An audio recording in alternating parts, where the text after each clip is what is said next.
खुदाम के कलाम में से हम देखते हैं इस्तिश्ना उसका 28वां बाब, एक ही आयत पढ़ेंगे खुदाम के कलाम में से। दूसरी आयत लिखा है खुदा के कलाम में, और अगर तू खुदावन अपने खुदा की बात सुने तो जो सब बरकतें तुझ पर नाजल होंगी और तुझको मिलेंगी। आमीन। जोर से बोलो। खुदा का कलाम कि अगर तू खुदावन अपने खुदा की बात को सुने तो ये सब बरकतें तुझ पर नाजल होंगी और वाकई ही तुझको मिल जाएंगी। गारंटी है। खुदा का कलाम गारंटी के साथ है कि अगर तू खुदावन अपने खुदा की बात को सुने तो ये सब बरकतें जिनका जिक्र है यहां पर वो वाकई तुझको मिलेंगी, तुझ पर नाजल हो जाएंगी। खुदा शुरू से ही इंसान को बड़ी बरकत देना चाहता है। खुदा बहुत ज्यादा इंसान का ख्याल रखता है। खुदा हमेशा इंसान की फिक्रों को अपने ऊपर उठाता है। खुदा बड़े बड़े वादे करता है इंसान के साथ, और हमेशा खुदा अपनी मुट्ठी खोलता है। हमेशा खुदा इंसान की फिक्र करता है। खुदा ने आदम को बनाया नहीं था, पहले उसके लिए बाग अदन बनाया। खुदा ने उसको बनाने से पहले उसके रहन सहन का सारा इंतजाम किया। यह खुदा की मोहब्बत थी। और जब खुदा ने उसको बनाया तो खुदा हर रोज उसके पास आता था, हर रोज उसकी तरबियत करता था। खुदा ने पूरी तवज्जो की उस पर। खुदा ने कहा इसका अकेला रहना अच्छा नहीं। खुदा फिक्र कर रहा है उसकी, और वो खुदा आज भी उसी तरह से ही है। जैसे वो उस वक्त फिक्र करता था, आज भी उसी तरह से वो हमारी फिक्र करता है। वो खुदा जिसने कहा मैं तेरे सब आंसुओं को पूंछ दूंगा। वो खुदा जिसने कहा मैं दुनिया के आखिर तक हमेशा तुम्हारे साथ रहूंगा। यह खुदा का मंसूबा है, यह खुदा की मोहब्बत है। इस कदर वो हमारा ख्याल रखता है। इसलिए खुदा चाहता है कि हमेशा हम बरकतों से भरे रहें, हमेशा हम तसल्ली शादमानी में रहें। इसलिए खुदा का कलाम कहता है कि मेरे तालिब किसी भी नेमत के मुताज ना होंगे। खुदा चाहता है हर एक नेमत जो इस दुनिया के अंदर हम चाहिए वो हमारे पास हो। यह खुदा का मंसूबा है। वो चाहता है कोई चीज हमारे पास कम ना हो। खुदा हर एक बरकत, हर एक सहूलत हमें देना चाहता है। कलाम है ये। खुदा ये चाहता है कि आप हमेशा बरकतों से भरे रहें। खुदा का मंसूबा नहीं कि आपकी जिंदगी में किसी चीज की कोई कमी आए। इसलिए खुदा का कलाम ये कहता है कि ये बरकतें तुझ पर नाज़िल होंगी, क्योंकि ये बरकतें मैंने बनाई ही किसके लिए हैं? बोलना किसके लिए है? हमारे लिए। बाग अदन था किसके लिए? बाग अदन किसके लिए बनाया गया? बाग अदन आदम के लिए। आदम को वहां पर रखा गया था। खुदा नहीं चाहता कि आदम जो है वो अदन से निकल जाए, यह खुदा का मंसूबा नहीं। लेकिन वो आदम की गलती थी कि वो बाग अदन से निकल गया। खुदा नहीं चाहता कि आप बरकत से बाहर जाएं, यह खुदा का मंसूबा नहीं।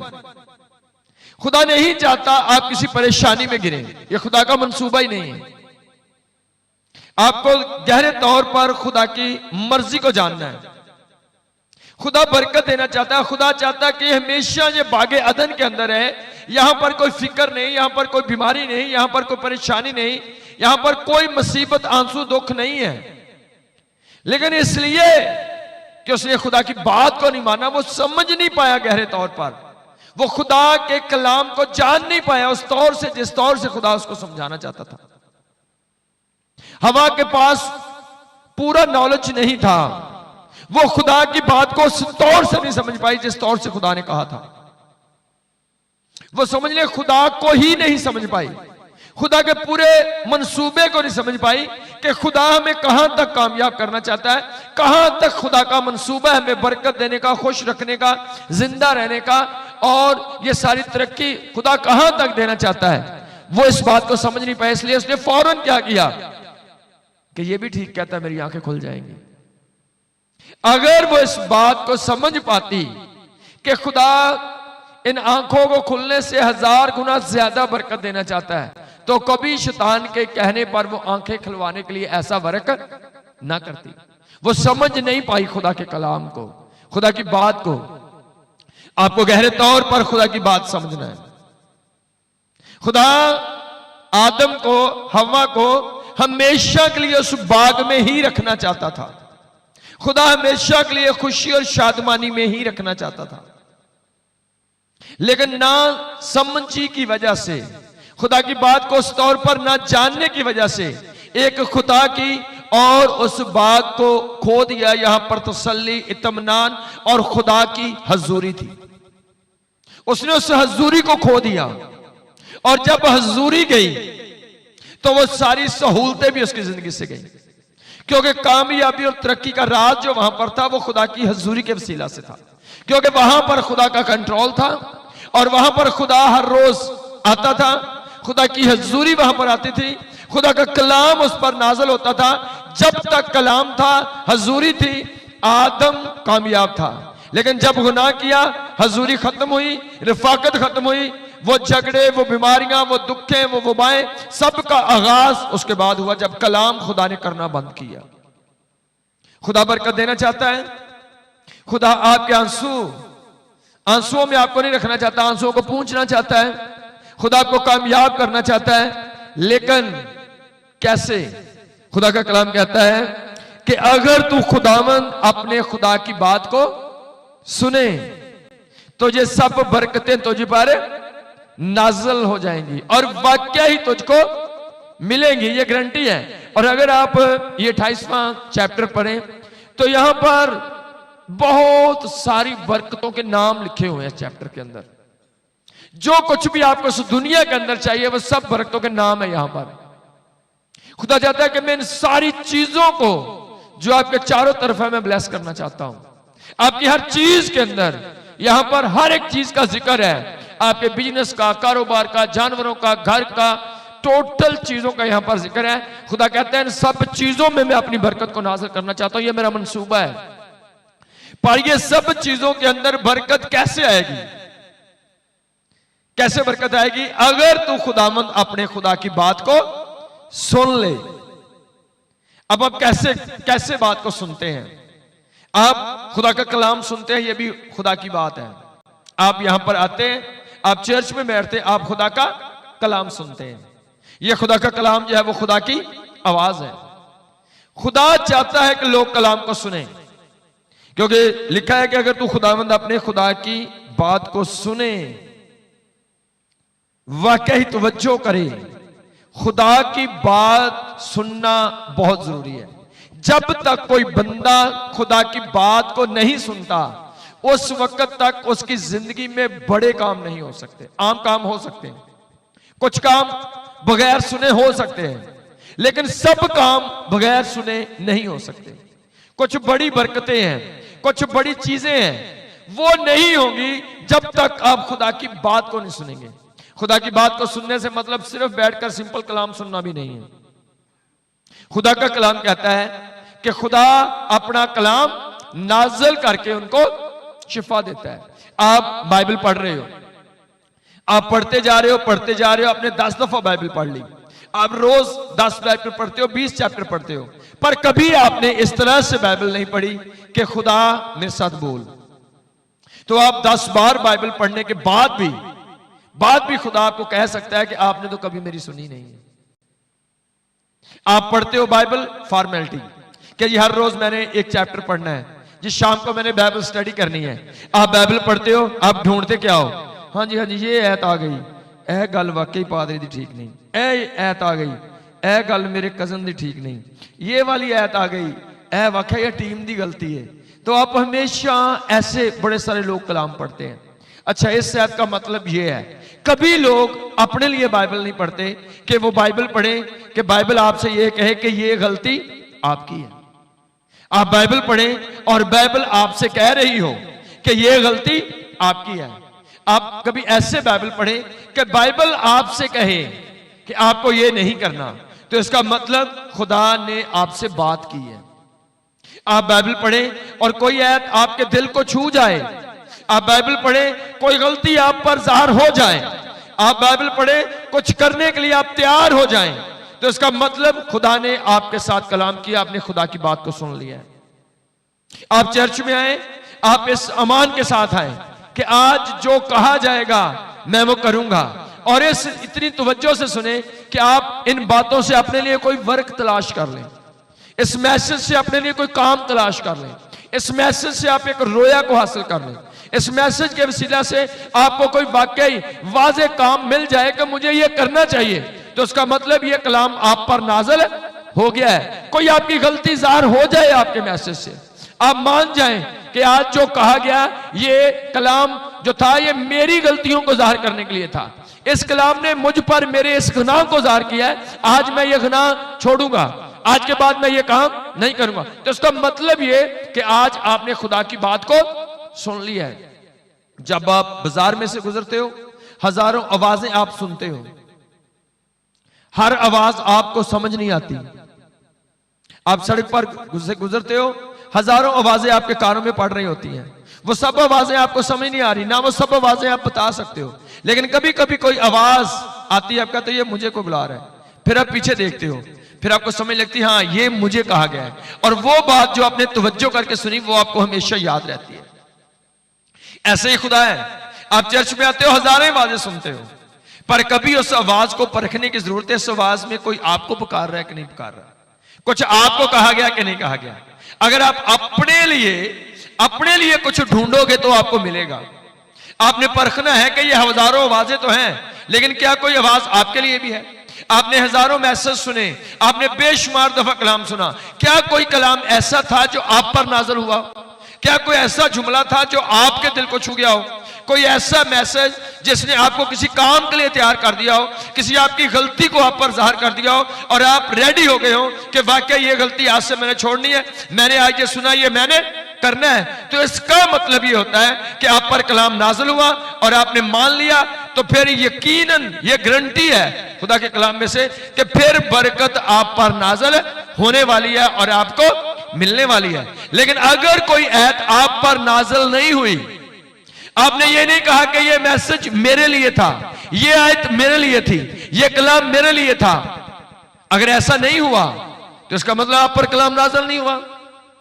अगर आप पर नाज़िल हो गया, आपको समझ लगी ये कलाम मुझ पर आ रहा है और आपको करने के लिए तैयार नहीं हुए, तो उसका मतलब सुना तो है पर आपने उस बरकत को रिसीव नहीं किया है, आपने उस बरकत को लिया नहीं है, आपने उस बरकत को हासिल नहीं किया, फिर भी वो आप पर नहीं नाज़िल होगी।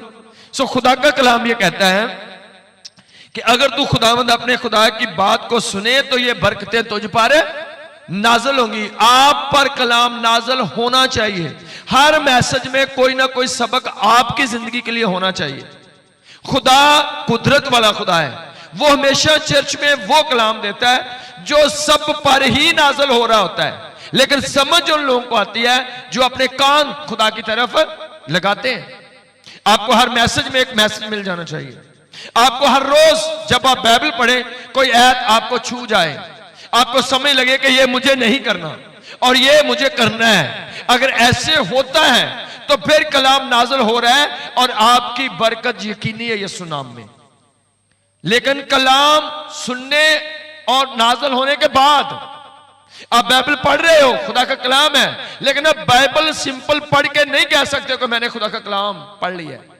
कलाम आपके लिए उस वक्त है, आप 10 चैप्टर पढ़ो, उस वक्त तक बाइबल पढ़ो जब तक कोई आयत आपको मिल ना जाए। वो आयत किसी के लिए नहीं कि ये हुण पादरी आएगा तो ऐ सवाल पूछना है, वो आपको अपने लिए नहीं मिली है, वो तो आपने किसी को फंसाने के लिए ढूंढ ली है। ये आयत जो आपकी गलतियों को जाहिर कर रही हो, वो आयत जो आपको कोई फर्क दे रही हो कि आपने ये करना है, वो कलाम आपका कलाम है, वो कलाम आप पर नाज़िल हुआ है जो आपने अपने लिए ढूंढा। अब याद करो इस हफ्ते में, इस महीने में कोई स्टेज से आपके लिए कलाम जारी हुआ हो, बाइबल पढ़ते हुए आप पर कोई कलाम जारी हुआ हो, आपने कोई वादा किया हो, खुदा ये है आपने मुझे दी है, मैं आज के बाद यही काम करूंगा जो आपने कहा है, खुदा ये मैसेज मैंने सुना है, मैं ये करने के लिए तैयार हूं आज से। तो उसका मतलब आपने कलाम सुना, आपने वो कर दिया, आपकी बरकत जो है वो जारी हो चुकी है।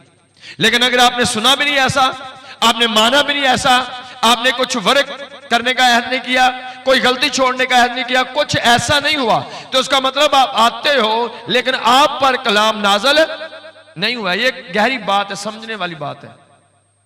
अगर आप समझेंगे आपके लिए वाकई बरकत जारी हो जाएगी। सो खुदा का कलाम सुनना जो है उससे बरकत जारी होती है। लेकिन ये सुनना सिर्फ चर्च में बैठना नहीं है, ये सुनना सिर्फ आप किसी को कहें मुझे एक चैप्टर पढ़ के सुना दो, कोई मैसेज सुन ले, ये सुनना नहीं है। ये वाला, ये सुनना वो वाला सुनना है कि आप सुन रहे हैं और आपको कोई काम मिल गया करने के लिए, कोई काम मिल गया, कोई गुनाह ज़ाहिर हो गया छोड़ने के लिए, तो इसका मतलब आपने सुन लिया है। अगर ये दो काम नहीं हुए तो बेशक आपने 100 मैसेज सुना, आपने 10 बार पूरी बाइबल पढ़ी, कलाम आप पर नाज़िल नहीं हुआ है। कलाम नाज़िल उस वक्त होता है जब आपको दो चीजें होती हैं कि आप मैसेज सुन रहे हो, आपको पता चला ये मेरी गलती है, आज के बाद मैंने छोड़नी है, ये मुझे करना चाहिए था मैं नहीं कर रहा, आज के बाद मैं करूंगा, तो उसका मतलब खुदा आपको बरकत देने के लिए तैयार है। क्योंकि खुदा तो पहले दिन से ही बरकत देने के लिए तैयार है, पहले दिन से ही खुदा का यह मंसूबा है बरकत देने का। लेकिन मसला खुदा के बरकत देने के तरीके हैं, और वो तरीका क्या है कि भाई अगर तो तू मेरी बात को सुनेगा तो फिर ये बरकतें तुझ पर नाज़िल भी होंगी और तुझको मिल भी जाएंगी, यकीन है। सो जब भी जिंदगी के अंदर कोई आपकी प्रॉब्लम है, कोई आपकी बीमारी को मसला को परेशानी है, तो उस परेशानी के लिए तो दुआ करनी है, लेकिन आपको करना क्या है, हकीकी मसीही होते हुए क्या करना है, आपको उस परेशानी के लिए कलाम लेना है। खुदा बोल मैं क्या करूं ताकि मैं इस मसले से आजाद हो जाऊं। एक तरीका आपके पास अपना होता है, आप अपने तरीके से निकल रहे होते हो, पर हो सकता है वो तरीका खुदा का तरीका ना हो। आपको कलाम लेना है उस तरीके के लिए कि मुझे क्या करना है ताकि मैं इस चीज से वाकई आजाद हो जाऊं। समझ आनी चाहिए आपको। खुदा के कलाम में आप देखें जो लोग कामयाब हुए थे, जिन लोगों ने कोई बड़े एक्शन लिए, उनके ऊपर कोई कलाम नाज़िल हुआ होता था, उनके पास कोई काम होता था। अब देखें खुदा ने मूसा से कहा, मूसा फराउन से डरकर तो भागा हुआ था, वहां से फराउन से डरता था कि वो मुझे मार देगा, और वो डरकर भागा, वहां से मदियान के इलाके को चला गया, और वहां पर वो 40 साल रहा। वो वापस नहीं आ रहा, वो जानता मैं जाऊंगा और मुझे फराउन मार देगा। लेकिन एक वक्त आया, उस पर एक कलाम नाज़िल हुआ, और कलाम क्या कहता है उसको, कहता है चल वापस मिस्र में जा, और वो तो जिससे डरता है उसके सामने जाकर खड़ा हो जा, और उसको क्या है, पहले तो मैं गया था पर आज मैं सब इन 20-25 लाख लोगों को लेकर जाऊंगा। वो जा सकता था? नहीं जा सकता था। वो तो अपनी जान की सोच रहा था, अगर मैं जाऊंगा मुझे मार दिया जाएगा। लेकिन अब वो सिर्फ वापस नहीं जा रहा, बल्कि उस बादशाह के सामने मुकाबले के लिए जाने को खड़ा हो गया। क्यों वो जाने के लिए तैयार हुआ? क्योंकि आज उसके पास एक कलाम है, आज उस पर कलाम नाज़िल हुआ है। वो जान गया है कि खुदा मेरे साथ है, खुदा मुझे भेज रहा है, अब मैं वाकई जाऊंगा तो वो बादशाह मुझे पर हाथ नहीं उठा सकेगा, बल्कि वो हार जाएगा और मैं वहां से एक बड़ी फतह के साथ निकलूंगा। अगर वो अपने दुश्मनों के पास जा रहा है, वो जहां से डर कर भागा वापस जा रहा है, तो उसकी जो दिलेरी का जो राज है वो सिर्फ खुदा का कलाम है। आज जिन लोगों के पास कोई कलाम नहीं, जिन लोगों को कोई कलाम नहीं मिला, कोई वर्क नहीं मिला, कोई खुदा का कलाम जिन पर नाज़िल है, वो कभी कोई बड़ा एक्शन खुदा के लिए नहीं ले सकते। सारी उम्र बहस करने वाले ईमानदार रह जाएंगे, सारी उम्र बस बातें करने वाले रह जाएंगे। अगर कोई बड़ा काम करने वाले लोग हैं तो वो है जिन पर कलाम नाज़िल होता है, रोया के बगैर। बाइबल कहती है यहां पर रोया नहीं, वहां पर लोग बेकैद हो जाते हैं। अगर आपके पास कोई रोया मीन कलाम है आपके पास, तो आप कोई बड़ा एक्शन ले लोगे। आप कहोगे मैं खड़ा हो सकता हूं फराउन के आगे, मैं खड़ा हो सकता हूं इस गुर्बत के आगे, मैं खड़ा हो सकता हूं इस नाकामी के आगे। पर अगर कलाम नहीं तो आपकी टांगे जो है वो कांपेंगी, आप नहीं खड़े हो सकोगे शैतान के सामने। आप जल्द गिरोगे, बेदल हो जाओगे, परेशान हो जाओगे, आप नाकामियों की सोचना शुरू करोगे, वापस बैठने की सोचना शुरू करोगे, दिली तौर पर ज़हनी तौर पर हार जाओगे आप। पर अगर आपके पास कलाम है तो आप फराउन के सामने भी जाकर खड़े होने का हौसला रखोगे। और उसकी बुनियाद क्या है? खुदा का कलाम है आपके पास।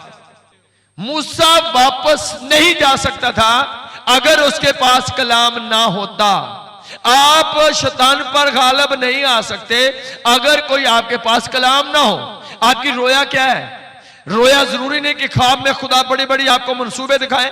रोया कोई बाइबल की आयत हो सकती है, आपका मंसूबा हो सकता है। आपको जानना है खुदा मुझे कैसे तेरे साथ चलना है, मुझे क्या करना है। आपके अपने तरीके हो सकते हैं, आपके तरीके गलत हैं। सही तरीका खुदा, जो तरीका खुदा देता है, जो रोया, जो कलाम खुदा आप पर नाजिल करता है, जब आप वो करेंगे तो आपको बरकत मिलेगी। बड़े सारे लोग आज भी हमें तरीका बताते हैं कि जी आप ना ऐसे हमारे साथ पेश आए, आपने हमारे साथ इस तरह से दुआ करनी है, आपने हमारे साथ इस तरह से पेश आना है। तो वो सब निकाम लोग हैं, कामयाब लोग हैं जो पूछते हैं मुझे क्या करना चाहिए, क्या कलाम है मेरे लिए। और आप जानते हो तरक्की और कामयाबी का राज खुदा के कलाम में है। जब आप कलाम को जानते हो, खुदा की बात को जानते हो, खुदा आपको कामयाब करता है। खुदा के कलाम में बड़े बड़े वो लोग जिन्होंने, जितने भी आप देखोगे, जितना किसी ने बड़ा काम किया बाइबल में, उसके पास उतना ही वाजे और बड़ा कलाम होता था। बुनियाद खुदा का कलाम थी। पौलुस रसूल जो सऊल था, तो वो यीशु मसीह की मनादी से खौफज़दा था। वो जानता था कि ये इसकी मनादी हमारे यहूदी धर्म को खत्म कर रही है, हमारे यहूदियों के लिए खतरा बनी हुई है। और वो क्या कह रहा है? वो कहते हैं मैं मसीहियों को मार दूंगा, खत्म कर दूंगा, ये तो हमारे मजहब को खराब कर रहे हैं। और जा रहा है, एक कलाम उस पर नाज़िल हुआ, और जो कलाम उस पर नाज़िल हुआ था वो कलाम इंतहाई पावरफुल था, वो बड़े जलाल के साथ था। उसके साथ एक रोशनी और एक आवाज थी, और उस आवाज ने उसके रुख को चेंज कर दिया।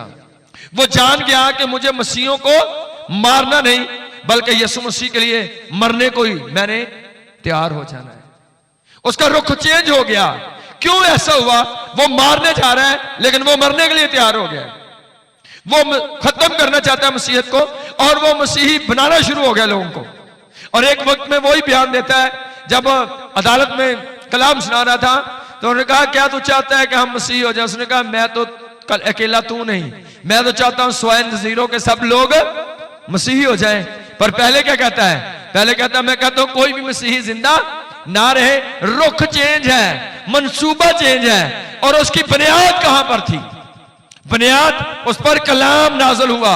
वो जान गया कि मुझे इस कलाम की रिस्पेक्ट करनी है, मुझे इस कलाम के मुताबिक चलना है। जो रोया है, जो मंसूबा खुदा ने दिया है, उस पर मुझे चलना है। अजीजों, जरूरी नहीं कि आप घोड़े पर हों, उसी तरह से फिर यीशु आए और आप पर एक लाइट पड़े, एक रोशनी पड़े, और आपको एक आवाज आए, आप कहें मैं होने खिदमत करांगा। ये जरूरी नहीं। खुदा आपको धीमी आवाज में भी बात कर सकता है। खुदा इस मैसेज के वसीला से आपकी रहनुमाई कर सकता है। खुदा बाइबल पढ़ते हुए आपकी रहनुमाई कर सकता है। अजीजों, अगर आप कोई बड़ा काम करना चाहते हैं, अगर आप चाहते हैं बड़े जलाल के लिए इस्तेमाल हो, तो आपके पास एक वाज़े कलाम होना चाहिए। और वो कलाम खुदा करेगा जब आप सुनने के लिए तैयार हो जाएंगे, जब आप तवज्जो करेंगे खुदा क्या कहता है।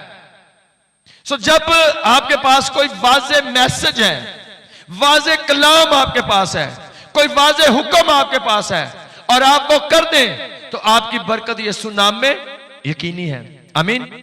इसलिए खुदा ने कहा कि ये बरकतें तुझ पर नाज़िल होंगी। सब बोलो क्या होंगी? ये बरकतें तुझ पर नाज़िल होंगी और तुझको मिलेंगी। पर कब? जब तू खुदावंद अपने खुदा की बात को सुन ले। तो क्या आज आप सुन पा रहे हो? सुन रहे हो? पर ये सुनना और है, जो ये वाला सुन रहे हो ये सुनना, इसमें से कुछ और डीपली सुनना, वो आपकी कामयाबी है। इस सुनने में से आप अपने लिए एक सबक ढूंढो कि खुदा मुझे आज क्या कह रहे हैं। अगर कुछ ऐसा मिल जाए कि आपका दिल कहे ओ मुझे ये कहा खुदा ने आज, तो इसका मतलब आपको खुदा ने छू लिया है। इसका मतलब आप पर कलाम नाज़िल हो गया है, और ये कलाम आपको पावरफुल करके खड़ा करेगा। लेकिन अगर ऐसा कलाम नहीं आप पर नाज़िल हुआ, तो फिर थोड़ी देर लग सकती है। सो खुदा बरकत देना चाहता है। मूसा फराउन के सामने जा सकता है अगर कलाम हो।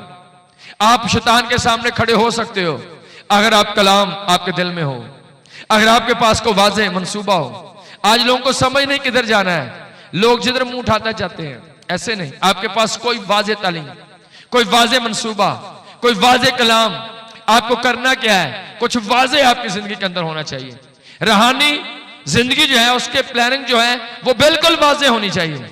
अगर रूहानी उलझन के अंदर हो, आपको रूहानी तौर पर समझ नहीं मुझे करना क्या है, रूहानी मंसूबा नहीं, आपके पास मंसूबे हैं, मैंने दुकान बनानी, मैंने ये करना, मैंने वो, सब मंसूबे हैं, पर आपके पास कोई रूहानी मंसूबा नहीं, आपने करना क्या है, आप रूहानी उलझन का शिकार हो तो आपकी बरकतें लेट हो सकती हैं। खुदा आपको जल्द ब्लेस करना चाहता है, खुदा लेट नहीं करना चाहता। इसलिए रूहानी उलझन से बाहर आना, वाज़ेह कलाम आपकी जिंदगी में काम कर रहा हो, वाज़ेह मंसूबे आपके पास हो, आप रूहानी तौर पर करना क्या चाहते हो, आपको क्या समझ लगी, खुदा ने कहा क्या आपसे, अगर ये आप समझ जाओ खुदा आपको कामयाब कर सकता है। बाइबल मुकद्दस के अंदर बड़े काम करने वाले लोग वो थे जिनके पास कोई वाज़ेह खुदा का कलाम था।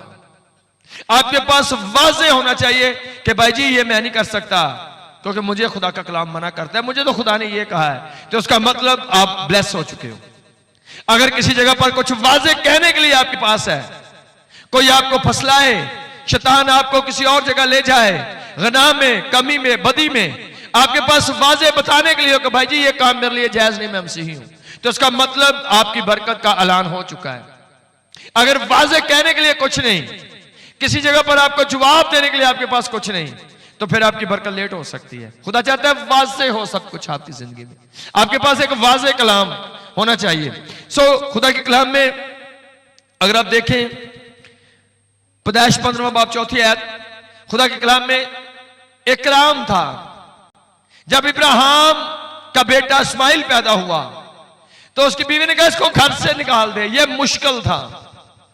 एक बेटा जो 16-17 साल का है उसको एकदम से अपने घर से निकाल देना, कम उम्री के अंदर अपनी औलाद को छोड़ देना, यह मुश्किल था इब्राहिम के लिए, पर इब्राहिम ने 1 मिनट लगाया, उसने कर दिया। उसकी बुनियाद क्या थी, एक बड़ा काम था। खुदा ने कहा, खुदा का कलाम उस पर नाज़िल हुआ था, और लिखा है खुदा के कलाम में कि कलाम उस पर नाज़िल हुआ कि ये तेरा वारिस ना होगा। खुदा ने उसको वाज़ेह कलाम किया था उसके साथ, और जब कलाम किया खुदा ने तो उसने कलाम को सुना और उसने कहा वाकई मुझे इस्माइल को अपने घर से निकाल देना है। वो बेटे को अपने घर से निकाल पाया।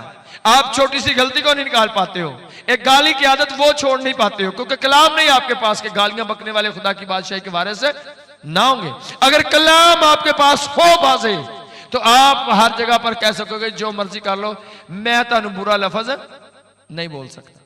अगर कलाम होगा तो आप कहोगे। सो वो कह पाया, इब्राहिम बोल पाया, उसने कहा इस्माइल को निकाल दो। उसने एक मशक दी और कुछ और चीज का, जाओ भाई आपका और जगह है, आप यहां पर रह नहीं सकते हो। क्यों उसने ऐसा किया? बेटा था उसका।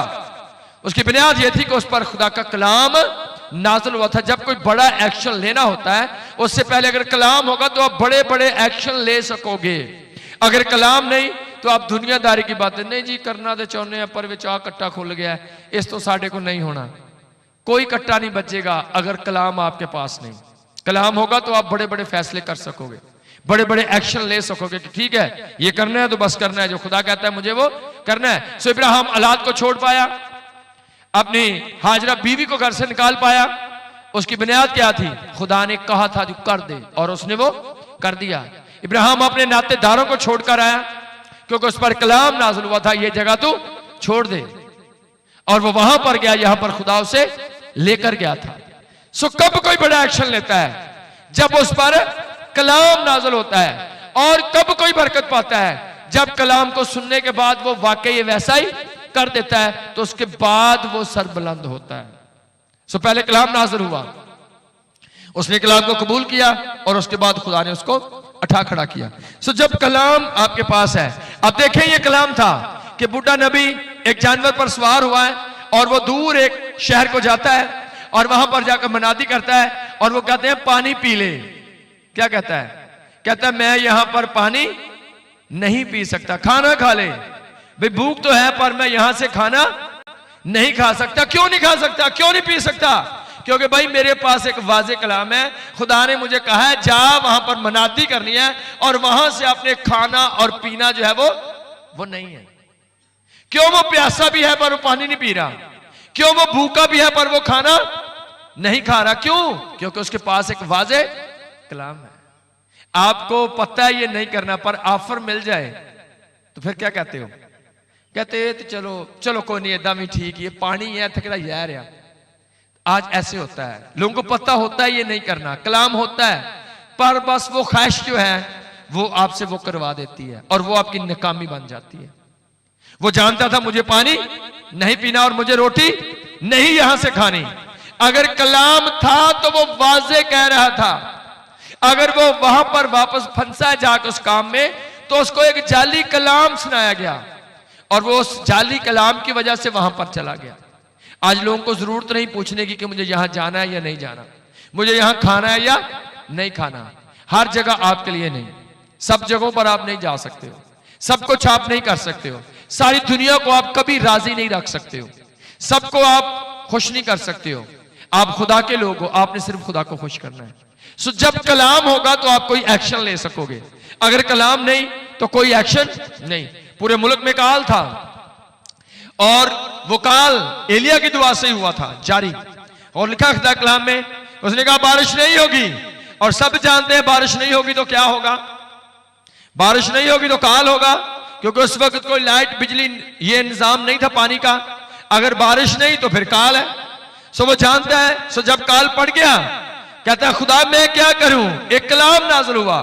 खुदा ने कहा शहर से निकल जा, शहर से निकल जा और तू करीत के नाले के पास जाकर छिप जा और मैं वहां पर तुझे रोटी खिलाऊंगा। अब कलाम सुन लिया उसने, अब वो जान गया कि दुनिया भूखी मरेगी पर मैं नहीं। क्यों? क्योंकि मेरे पास कलाम है। खुदा ने कहा कि मैं तुझे रोटी खिलाऊंगा। कलाम सुना, अब उसने क्या किया, अब वो निकला शहर से। सोच के खिलाफ है पर यह कलाम के मुताबिक है। सोच क्या कहती, रोटी आपको शहर से मिलेगी, जंगल में रोटी नहीं मिलेगी। रोटी कहां से मिलती है? रोटी शहर से मिलती है। पर कलाम के नाज़िल हुआ तो उस नाले के नीचे जाकर छुप जा वहां पर। कलाम ने उसको शहर से निकाला और वो उसको वहां पर लेकर चला गया। कलाम था तो वो उम्मीद के साथ उस पुल के नीचे वो बैठा हुआ है, वेट कर रहा है कि रोटी कहां से आएगी। पर अगर कोई कलाम के मुताबिक चल रहा है तो बेशक बियाबान हो, बेशक जंगल हो, वीराना हो, रोटी वक्त पर आपको मिलेगी। ये खुदा की कुदरत है। जो लोग अमान रखते हैं वो कभी शर्मिंदा नहीं होते। और लिखा है कि हर रोज पूरे टाइम पर सुबह और शाम एलिया के पास रोटी और गोश्त आता था। जब काल था उन दिनों में वो गोश्त ही खाता था, आम दिनों में बेशक सब्जी खाता हो। ये खुदा का कलाम था। खुदा बता रहा था भी काल दुनिया के लिए, आपके लिए नहीं है। आप तो कलाम पर खड़े हो। जो लोग कलाम पर खड़े, जिनकी बुनियाद खुदा का कलाम है। खुदा कलाम में क्या लिखा है, अकलमंद बंदा वो है जो अपना घर कहां पर बनाता है, चट्टान पर। चट्टान खुदा का कलाम है। वो घर तूफानों में, आंधियों में नहीं गिरता है। पर जो लोग अपना घर अपने दिल पर बनाते हैं, अपनी सोच पर बनाते हैं, सोच ख्याल बदलने में देर नहीं लगती, सोच चेंज हो जाती है, इसलिए वो घर क्या होता है, वो गिर जाता है। अगर आप चट्टान पर घर बनाते हो, खुदा के कलाम पर, चट्टान यीशु मसीह है, अगर आपकी बुनियाद यीशु मसीह में है तो आपका घर यीशु नाम में हमेशा के लिए कायम रहेगा। आप कभी नहीं गिरोगे, आप बढ़ते जाओगे। तूफान आएंगे, आंधियां आएंगी, पर आपके घर को कभी चोट नहीं लगेगी, क्योंकि आपकी बुनियाद जो है वो कहां पर है, बोलना ही कहां पर है, चट्टान पर। और बेवकूफ बंदा जो है उसकी बुनियाद कहां पर थी, जो अपना घर किस पर, रेत दुनिया को ज़ाहिर करती है। जैसे खुदा ने कहा था तेरी औलाद समुंदर के रेत के जरूर, रेत दुनिया को जो लोग दुनिया पर अपना घर बनाते हैं, मेरा मामा नाराज, मेरी फुफी नाराज, मेरा मामा उधर चला गया, फुफी उधर चला गई, है जी ब्याह हुण मासी दे मुंडे दा हुण तो नचना ही पैना जी, चल इन्हें गाना चलाता, कोई नहीं, शर्म आनी चाहिए ऐसे लोगों के लिए। वो अपना घर कहां पर बनाते हैं, वो रेत पर बनाते हैं। और रेत एक ऐसी चीज है, रेत कभी भी बुनियाद को मजबूत नहीं रहने देती। रेत पर बोझ डालोगे क्या होगा, वो थोड़ा परा हो जाती है। ये रेत की क्वालिटी है। आप रेत पर पांव रखो, वो क्या करेगी, वो थोड़ा हिल जाती है। ये दुनिया है। आप कभी दुनिया को राजी नहीं कर सकते हो। आप खुदा को राजी कर सकते हो जो वाकई राजी हो जाता है। दुनिया को आप खून दे दो ना, खून दे दो, तो उसके बाद भी आपको कोई ना ऐसा सुनना पड़े, तेरे खून ना मैनू आ बीमारी लग गई, ना मैं खून देता है इनू बीमारियां लग गई। ऐसे होता है। आप खून भी दे दो किसी को, आप दुनिया को राजी नहीं कर सकते हो। कहता खुदा तूने एक बार फरमाया और मैंने, वो लोग पावरफुल थे, वो लोग कामयाब थे जिसने कहा खुदा तूने एक बार कहा और मैंने 2 बार सुना है, मेरे दोनों कान तेरी तरफ लगे हुए हैं। ये लोग खुदा के लोग थे और वो लोग दुनिया में बड़े कारनामे कर पाए। अगर कुछ बड़ा करना चाहते हो तो एक बड़ा कलाम आप पर नाज़िल होना चाहिए। बड़ा करने के लिए पहले एक बड़ी रोया आपके पास होनी चाहिए। अगर कोई कलाम वाज़े आपके पास है कि आपको क्या करना है, तो यह कलाम बुनियाद है आपकी कामयाबी की, और यह कलाम अलामत है कि आप वाकई आने वाले वक्तों में बड़ी बरकत को पाने वाले हो। अगर कलाम नहीं वाज़े तो कुछ भी नहीं है। और खुदा कलाम में देखो, ये नबी को अच्छा नहीं है। जैसे आप देखते हो खुदा कलाम में कि जब बनी इस्राइल के लोग जा रहे थे तो बलक ने क्या किया, बलहाम को बुलाया और बलाम को बुलाकर क्या कहा, इन लोगों पर लानत कर, और अगर तू आकर इन लोगों पर लानत करेगा तो मैं तेरे घर को सोने और चांदी से भर दूंगा। वो बार बार जब कुछ करता था वो कहता था खुदा बता क्या करूं। खुदा ने बार बार कहा इन पर लानत ना करना। वो चाहता था कि सोना मिल जाए, पर वो खुदा के कलाम को भी तोड़ना नहीं चाहता था। आज मिल जाए तो क्या करोगे? अगर वो कहते सोना ले लो पर थोड़ा जा पासा बदल लो तो क्या करोगे? आज तो लोग बोरे थैले काटे दे विक जाते हैं। दूर की तो बात ही नहीं है। कहते इधरों मेरी जरूरत पूरी होती है, बड़ी चीजों की नहीं है। पर उधर से क्या हुआ, क्या हुआ? उसने कहा मैं तेरे घर को सोने और चांदी से भर दूंगा, पर एक बार इन पर लानत कर दे। वो जलील होकर वापस चला गया, पर उसने लानत, उसने कहा इस्राएल का खुदा इनके साथ है, मैं इन पर लानत नहीं कर सकता। कितनी कुर्बानियां, लानत नहीं बोली उसने। कहता क्योंकि खुदा का कलाम इस तरह से कहता है कि तू इनको बरकत ही दे, लानत ना। कितने, क्या मुश्किल था, क्या देता?